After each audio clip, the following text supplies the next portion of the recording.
Night dinner பார்த்தீங்கன்னா pasta செய்யலான்னு சொல்லிட்டு குதிரவாளி பாஸ்தா தாங்க நான் எடுத்திருந்தேன். ஸோ இது ஆஸ் யூஷுவல் வேக வைக்கிற மாதிரியே கொஞ்சமாக எண்ணெய், சால்ட் மட்டும் போட்டு ஆட் பண்ணி வேக வச்சு செப்பரேட்டாக எடுத்து வச்சுக்கிட்டேன்.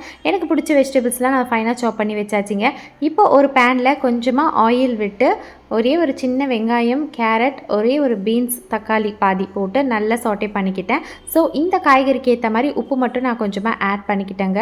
இப்போ பார்த்தீங்கன்னா இஞ்சி பூண்டு paste 1 tablespoon and then பார்த்தீங்கன்னா கேப்சிகம் அண்ட் கேபேஜ் ஆட் பண்ணியிருக்கேன். ஸ்வீட் கார்ன் இருந்தால் கூட ஆட் பண்ணால் இன்னும் சூப்பராக இருக்குங்க.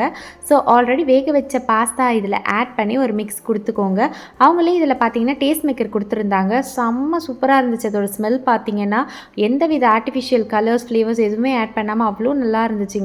கார்னிஷிங்காக கொத்தமல்லி போட்டு நல்லா கலரி எடுத்துட்டா ஒரு டேஸ்டி அண்ட் ஹெல்த்தியான பாஸ்தா ரெடி ஆகிடுச்சு. உங்கள் கிட்ஸுக்கெல்லாம் தாராளமாக இதை கொடுக்கலாம். நான் இன்றைக்கி ஒரு ½ பேக்கெட் மட்டும் தாங்க செஞ்சுருந்தேன். தேங்க்ஸ் ஃபார் வாட்சிங். Thank you all. Keep supporting me.